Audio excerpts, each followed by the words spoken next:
Hello friends, आप सभी का स्वागत है the twin bros YouTube channel पर। मेरा नाम है तन्नू और आज से हम क्लास 12th हिस्ट्री के most important MCQs for CUET करने वाले हैं।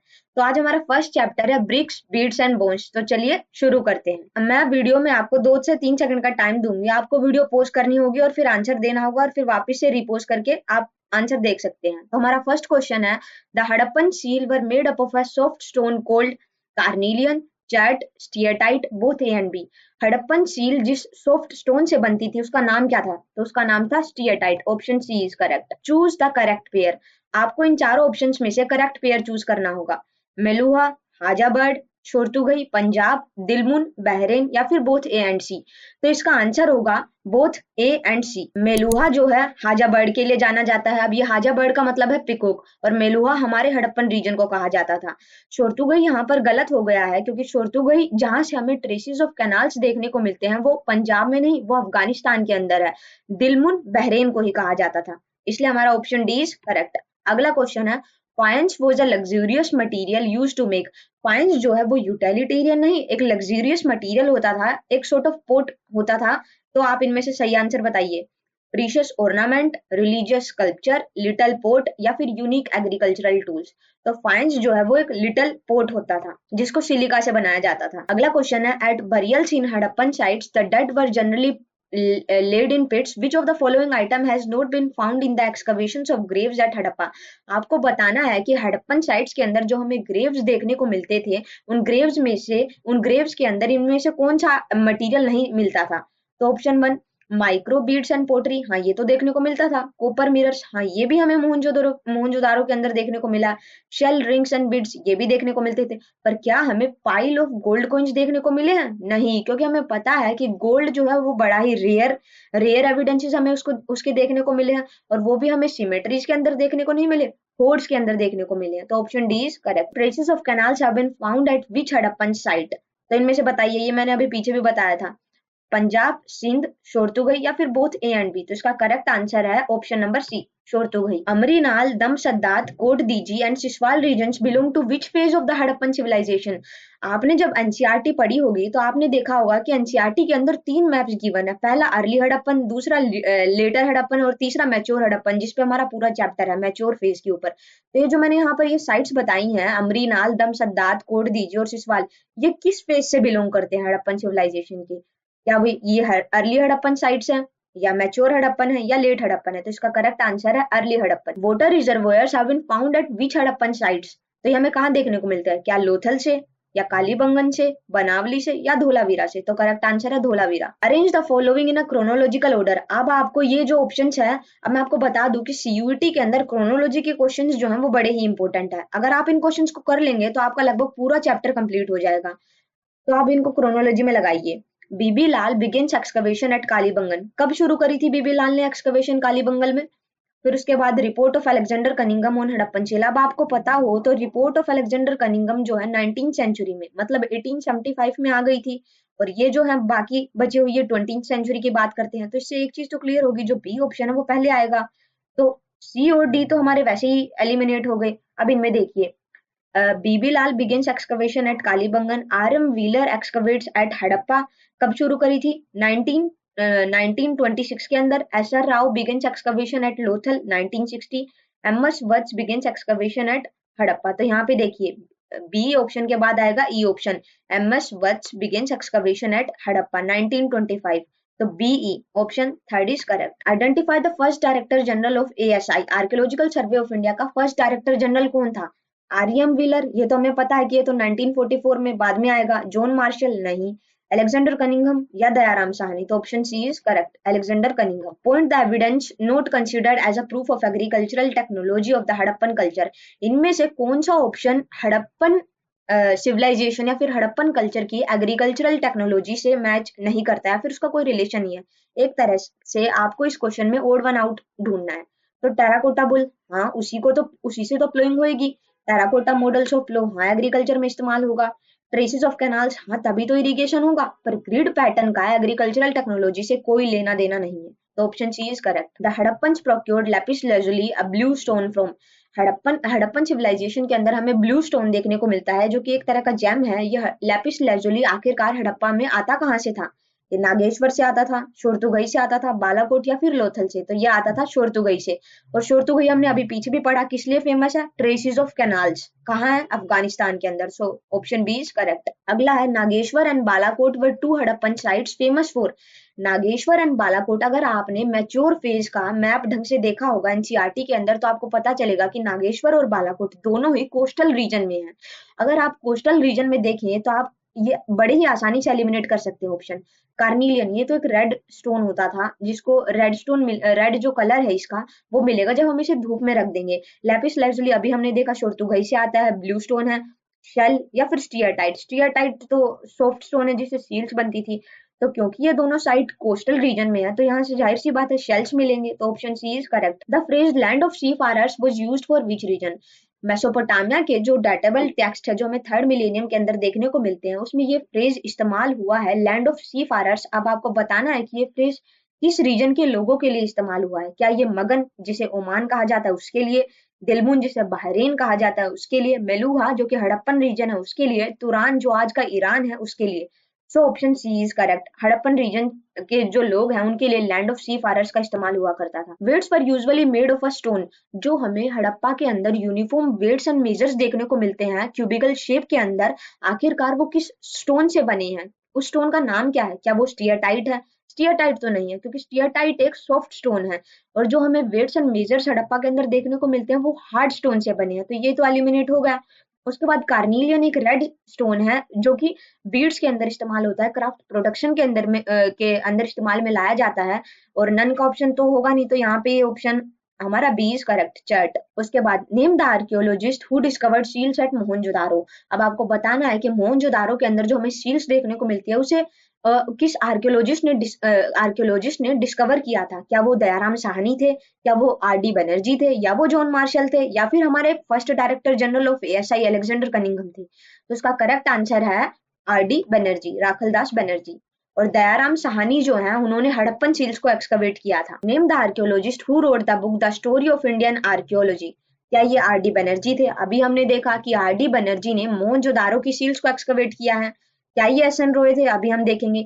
जॉन मार्शल वो हैं जिन्होंने 1924 में ऑफिशियली डिक्लेयर किया था कि इंडस वैली सिविलाइजेशन नाम की भी एक सिविलाइजेशन है, जो कि कंटेम्पररी है Chinese, Huang Ho civilisation, Nile civilisation और मेसोपोटामियन सिविलाइजेशन।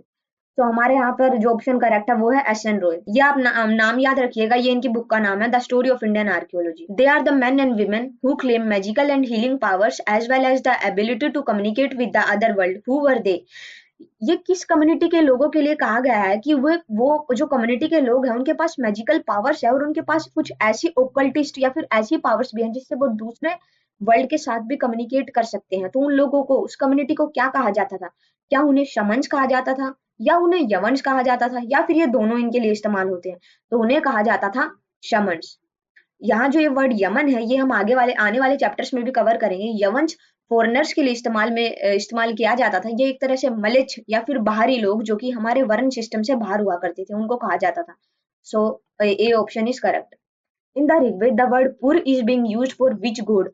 हमारे ऋग्वेद के अंदर हमें पुर या फिर पोर्ट डिस्ट्रॉयर वर्ड का इस्तेमाल देखने को मिलता है, किस गॉड के लिए देखने को मिलता है? क्या ये अग्नि के लिए है, क्या ये इंद्र के लिए है, क्या ये सोम के लिए है? तो correct option is option number B, Indra. अब ये क्वेश्चन बड़ा ध्यान से कीजिएगा, थोड़ा टाइम ले सकते हैं आप इसमें। Choose the correct statement out of the following. Option number A, longest inscription containing 26 science. Harappa के अंदर जो हमें स्क्रिप्ट देखने को मिलती है, उसमें जो हमें लॉन्गेस्ट इंस्क्रिप्शन देखने को मिलती है, उसमें क्या 26 साइंस है? जी हाँ, अगर आपने वो पैराग्राफ पढ़ा होगा तो उसी में ये जो चारों मैंने यहाँ पे स्टेटमेंट्स लिखी हैं वो उसी पैराग्राफ के अंदर आपको देखने को मिल जाएंगी। तो ऑप्शन ये तो करेक्ट है। In the Harappan script there were around 375 to 400 side. हाँ, script was written from left to right, ये अभी हम देखेंगे। Harappan seals also had the name and title of the owner. जी हाँ, ये ऑप्शन आप याद रखिएगा।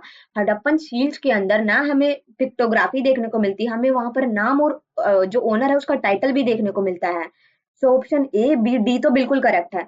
अब जो script was written from left to right नहीं, राइट टू लेफ्ट लिखी जाती थी। तो ये हमारा करेक्ट ऑप्शन है वो है ए बी डी, मतलब option number 3। Mesopotamian text datable to 3rd millennium BCE refer to copper coming from a region called. Mesopotamia के अंदर 3rd मिलेनियम बीसीई के अंदर हमें जो टेक्स्ट देखने को मिलते हैं वो बताते हैं कि कॉपर उस रीजन में कहाँ से आता था। तो आपको वो बताना है, क्या वो दिलमुन बहरीन से आता था, मगन जो कि आज का ओमान है वहां से आता था, मेलुआ जो कि जिसे हड़प्पा भी कहा जाता था वहां से, या फिर शोरतुगई से। तो इसका करेक्ट आंसर है ऑप्शन नंबर बी, मगन। अब यहाँ से आपको लगातार असर्शन रीजन देखने को मिलेंगे। सीयूईटी में असर्शन रीजन भी आते हैं, तो आपको ये भी करने होंगे। तो आप बड़े ही ढंग से दोनों को पढ़िएगा और फिर आप अपना आंसर दीजिएगा। तो असर्शन है the field had two set of furrows at right angles to each other. Harappa के अंदर हमें फील्ड जो है दो मतलब 90 डिग्री पे इंटरसेक्ट करता हुआ ऐसे हमें फील्ड्स के अंदर फरोज मतलब राइट एंगल्स पे देखने को मिल रहे हैं। जो इसका रीजन दिया गया है वो दिया गया है कि this layout of the field suggest that two different crops were grown together. अगर आप असर्शन रीजन के स्टेटमेंट को बड़े ही आराम से पढ़ेंगे तो उत्तर आपको वही मिल जाएगा। ये असर्शन में बता रहा है कि फील्ड जो है हमें एक तरह से ग्रिड पैटर्न में देखने को मिल रहा है।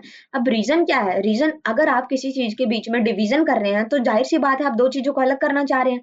तो सेम चीज हमें देखने को मिलती है हड़प्पा के अंदर भी, कि वो एक ही फील्ड के अंदर दो या दो से ज्यादा क्रॉप्स उगा रहे हैं। तो यहाँ पे असर्शन भी सही है और रीजन भी। So option number A is correct. Next question, the Harappan culture is named after the first site where this culture was discovered. जी हाँ, बिल्कुल सही है।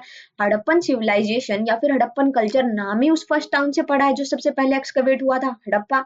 उसके बाद it was the John Marshall who announce the discovery of this culture to the world in 1924। यहाँ जो reason है वो भी सही है। जॉन मार्शल जी ने ही 1924 में अनाउंस किया था कि ऑफिशियली इंडस वैली सिविलाइजेशन नाम की एक सिविलाइजेशन भी एग्जिस्ट करती है। पर क्या ये जो रीजन है असर्शन को वेरीफाई कर रहा है? नहीं। So both A and R are true, but R is not the correct explanation of A. Option B is correct. अगला क्वेश्चन है, archaeologists and historians find Harappan script enigmatic. जी हाँ, बिल्कुल सही है। क्योंकि हड़प्पन जो स्क्रिप्ट है एक तो वो राइट टू लेफ्ट लिखी जाती थी, और क्योंकि उसमें कई सारे साइंस है तो वो पॉसिबल नहीं है उस स्क्रिप्ट को डिसाइफर कर पाना। तो ये पहला तो असर्शन जो है बिल्कुल सही है। Reason, there are around 375 to 400 sites in it. इतने साइंस है तभी तो वो आज तक अनडिसाइफर्ड है। तो असर्शन भी सही है, रीजन भी सही है। So option number A is correct. Animal bones found at Harappan sites include those of cattle, sheep, goat, buffalo and pig. जी हाँ, हड़प्पन साइट्स के अंदर हमें डोमेस्टिकेटेड एनिमल्स देखने को मिलते हैं, sheep, goat, buffalo and pig. Reason, studies done by archaeobotanist indicate that these were domesticated. एक बात बताइए, असर्शन के अंदर यहाँ एनिमल्स बताए गए हैं कि ये एनिमल्स हमें हड़प्पन साइट्स के अंदर देखने को मिलते थे, और रीजन बता रहा है कि इन जो एनिमल्स की जो स्टडी है वो आर्कियोबोटानिस्ट करेंगे। नहीं, क्योंकि आर्कियोबोटानिस्ट तो प्लांट रिमेन्स की स्टडी करते हैं, और यहाँ जो एनिमल्स की स्टडी करेंगे वो होते हैं आर्कियोजूलॉजिस्ट। तो assertion is true but reason is false. So option number C is true. Next question, Indus valley people knew the art of navigation. जी हाँ, आपने एनसीईआरटी के अंदर अगर वो इमेज देखी हो जहाँ पर एक सील के ऊपर बोट बनी हुई है, एक पर्शियन गल्फ से जो हमें सील देखने को मिलती है, तो उसे हम कह सकते हैं कि नेविगेशन। और यहाँ तक कि हमें लोथल के अंदर डॉकयार्ड्स तक देखने को मिलते हैं, इंटरनेशनल रिलेशन ऐसे एविडेंसेस देखने को मिलते हैं सील्स के ऊपर। तो ऑप्शन नंबर ए जो है असर्शन जो है वो तो बिल्कुल सही है। Indus valley seals indicate prevalence of overseas trade, ये भी सही है। So both A and R are true and R is the correct explanation of A. Name two Harappan cities where the entire settlement is fortified. दो cities का नाम बताइए जहां पर वो पूरी सेटलमेंट फोर्टिफाइड है। बनावली एंड चोलिस्तान नहीं, कालीबंगन एंड चमुंदड़ो नहीं, लोथल एंड धोलावीरा। जी हाँ, ये जो दो साइट्स हैं ये फोर्टिफाइड देखने को मिलती हैं। So option number C is correct. Which of these was the cause of decline of Indus valley civilisation. इनमें से कौन से रीजंस हैं जिनकी वजह से हड़प्पन सिविलाइजेशन का डिक्लाइन हमें देखने को मिला? क्लाइमेट चेंज, फ्लड्स, डिफोरेस्टेशन या फिर ऑल ऑफ दीज। तो इसका आंसर है option number D, all of these. Choose the incorrect option. यहाँ आपको इनकरेक्ट ऑप्शन बताना है। The Harappan people had developed several small and heavy weights. ठीक है, they were made up of a hard stone called chat. They are cubical in shape. Higher denominations of weights were binary. तो आपको इन चारों option में से incorrect option बताना है। तो ऑप्शन नंबर ए तो बिल्कुल सही है। ऑप्शन नंबर बी हमने पीछे भी देखा था कि जितने भी वेट्स एंड मेजर्स हैं वो एक हार्ड स्टोन से बनते थे जिसको चैट कहा जाता है, और उनकी जो शेप है वो हमें क्यूबिकल देखने को मिलती है। और एक बात और मैं आपको यहाँ पे एडिशनली बताना चाहूंगी कि जितने भी वेट्स एंड मेजर्स हमें हड़प्पन सिविलाइजेशन के अंदर देखने को मिलते हैं उन पर कोई भी किसी भी प्रकार की मार्किंग नहीं है। अब जो हमारा फोर्थ ऑप्शन है वो देखिए, हायर डिनोमिनेशंस ऑफ वेट्स पर बाइनरी। हायर डिनोमिनेशंस जो हैं वो बाइनरी नहीं, वो डेसिमल में थे। सो ऑप्शन नंबर जो डी है वो यहाँ इनकरेक्ट हो जाता है। What was the most important feature of Harappan civilisation? Agriculture, हाँ होता था पर इंपॉर्टेंट नहीं कह सकते। Art and architecture, town planning या फिर एडमिनिस्ट्रेशन? तो इसका आंसर है option number C, town planning is the most important feature of Harappan civilisation. Choose the odd one out. अब इन चारों ऑप्शंस में से आपको ओड वन आउट चूज करना है जो सबसे अलग दिखता है। अब ये किस बारे में है ये ऑप्शंस? ये वो मटेरियल्स हैं, जो ये वो आर्टिफैक्ट्स हैं जो हमें हड़प्पन ग्रेव्स के अंदर देखने को मिलते हैं। अब इनमें से ओड वन आउट बताइए। हड़प्पन ग्रेव्स के अंदर पोटरी एंड ऑर्नामेंट्स देखने को मिलते हैं, जी हाँ देखने को मिलते हैं। Iron hand axe, jewellery, copper mirrors. अब आपको मैं एक बात बता दूं, ये जो आयरन हैंड एक्स है, यहाँ पर आयरन की डिस्कवरी अभी तक हुई ही नहीं है। आयरन तो हमें हड़प्पन सिविलाइजेशन के बाद जो नई सिविलाइजेशन आएगी, वैदिक सिविलाइजेशन, उसके अंदर देखने को मिलता है। तो हड़प्पन ग्रेव्स के अंदर आयरन हैंड एक्स तो आ ही नहीं सकती। सो ऑप्शन बी इज यहाँ पर ओड वन आउट है, तो हमारा ऑप्शन नंबर बी जो है वो करेक्ट हो गया। उसके बाद which town in the Harappan civilization had no citadel? Harappan civilisation के अंदर वो कौन सा टाउन है जिसके अंदर हमें किसी भी प्रकार का सिटाडेल देखने को नहीं मिलता? अभी सिटाडेल क्या है तो मैं आपको बता दूं कि हड़प्पन जो सिविलाइजेशन है, अगर मैं उसकी टाउन प्लानिंग की बात करूं तो हमें दो डिवीजन देखने को मिलते हैं। एक तो लोअर लोअर टाउन और एक होता है सिटाडेल। तो कौन सा ऐसा शहर है हड़प्पा का जिसमें किसी प्रकार का सिटाडेल नहीं है? तो इसका करेक्ट आंसर है, क्या ये लोथल है, या धोलावीरा है, या चामुंडो है, या फिर Banawali? So option number C is correct. अगला क्वेश्चन है, R S. Bisht begins excavation at Dholavira. अब ऐसे जो क्वेश्चन है वो क्रोनोलॉजी में आते हैं ज्यादातर तो, पर आपको जो टाइमलाइन जो लास्ट पेज पे दे रखी है हर थीम के, वो आपको करनी होगी, वो कंपलसरी है। सो आर.एस. भीष्ट ने धोलावीरा की एक्सकवेशन कब शुरू करी? 1955 में, 1960 में, 1990 में, या फिर 1925 में? सो करेक्ट आंसर है इसका 1990। Arrange them in a chronological order. अब ये भी आपको लास्ट पेज पे देखने को मिल जाएगा इसी चैप्टर के। पेलियोलिथिक, नियोलिथिक, मीजोलिथिक, चैल्कोलिथिक, आपको इन्हें क्रोनोलॉजी में लगाना है। तो पेलियोलिथिक, पेलियो मतलब ओल्ड और लिथिक मतलब स्टोन, तो ओल्ड स्टोन एज ये सबसे पहली एज है जो हमें 2 मिलियन ईयर्स अगो देखने को मिलती है।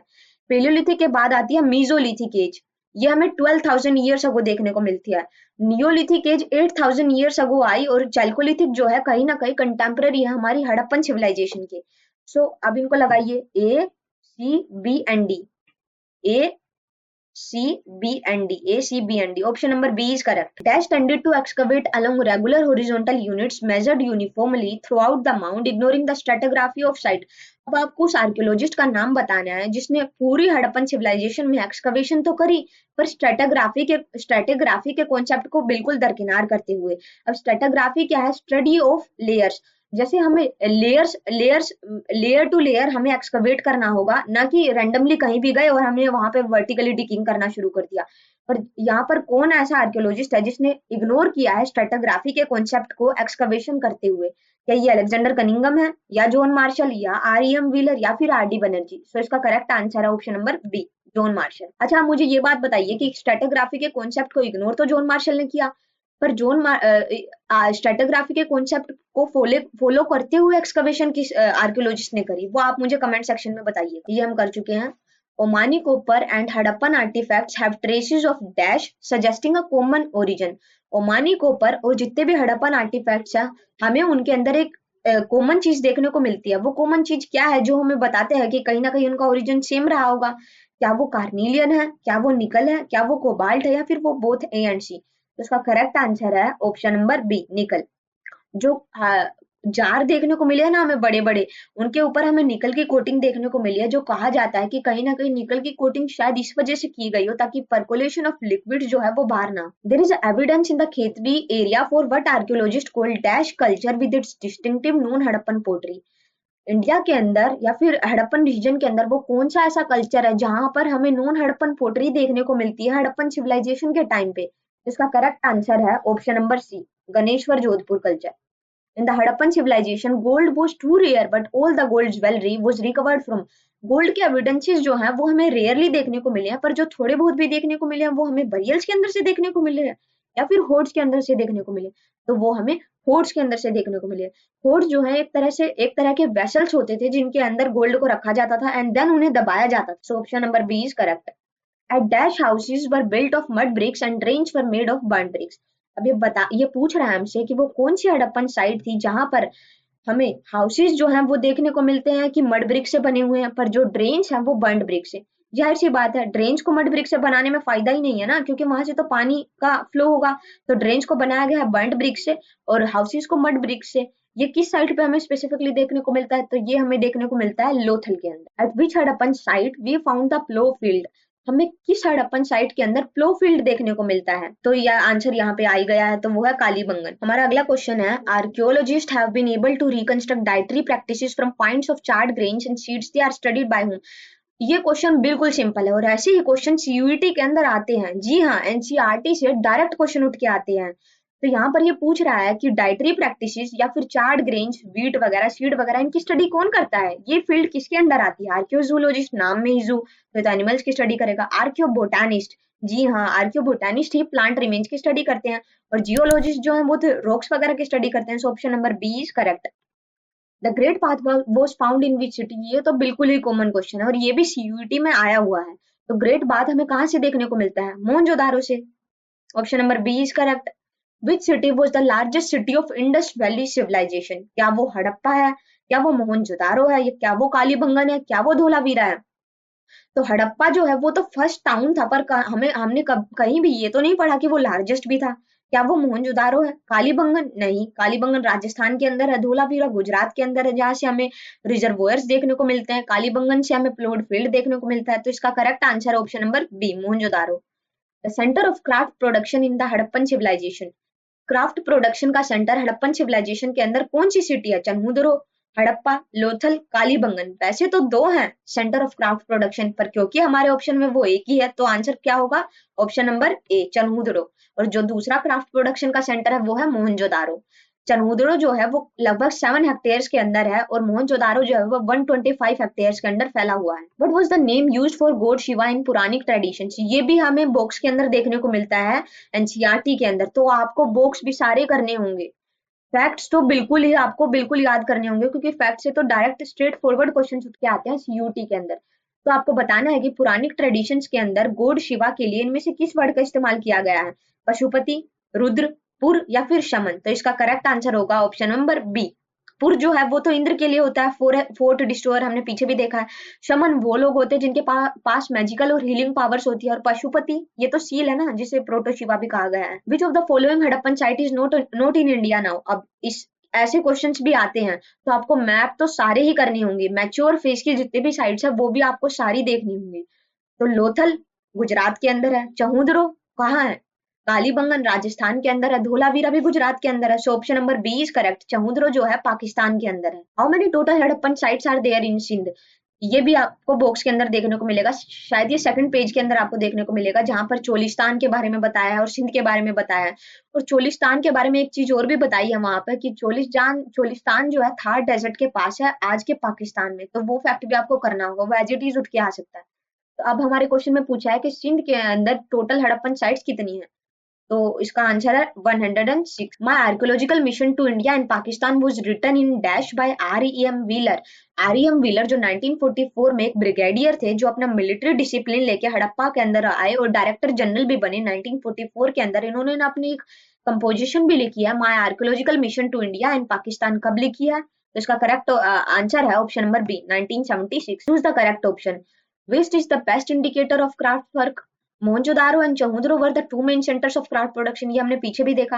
There were 700 wells in Mohenjodaro. तो इसका आंसर होगा waste is the best indicator. ये तो आप कॉमन सेंस से भी देख सकते हैं कि हाँ, ऑप्शन नंबर ए जो है करेक्ट है। ऑप्शन बी की बात हमने पहले ही कर चुके। ये आपको याद करना होगा कि मोहनजोदारो के अंदर हमें 700 वेल्स देखने को मिलते हैं। तो option number D is correct. Which of these characteristic feature of citadel at Lothal? Lothal के अंदर जो हमें सिटाडेल देखने को मिलता है, उनमें से इन ऑप्शंस में से उसका मेन कैरेक्टरिस्टिक कौन सा है? क्या जो लोथल का सिटाडेल है वो उसकी हाई वॉल्स के लिए जाना जाता है, या फिर वो अलग है उसके लिए, या फिर उसकी जो वॉल्स है वो लो है, या फिर वो किसी build at a height certain height पे बना हुआ है, या फिर both and B? So option number C is correct. The roads and streets were laid out along an approximate pattern called. अब ये क्वेश्चन बड़ा ही इंटरेस्टिंग और आसान भी है। मैं आपको यहाँ पर एक एडिशनल पॉइंट भी बताना चाहूंगी कि जो पूरा हड़प्पन सिविलाइजेशन है वो हमें ट्रायंगुलर स्ट्रक्चर के अंदर देखने को मिलता है। पर अगर मैं रोड्स एंड स्ट्रीट्स की बात करूँ हड़प्पन सिविलाइजेशन के अंदर, तो वो हमें देखने को मिलते हैं कि वो इंटरसेक्ट कर रही हैं at 90 degree to each other. 90 degree पे वो आपस में एक दूसरे को काट रहे हैं, तो इस पैटर्न को कहा जाता है ग्रिड पैटर्न। ठीक है, so option number A is correct. तो ये थी आज की हमारी video. I hope you like the video. If you like, please hit the like button, subscribe to our channel, share the video. Thank you.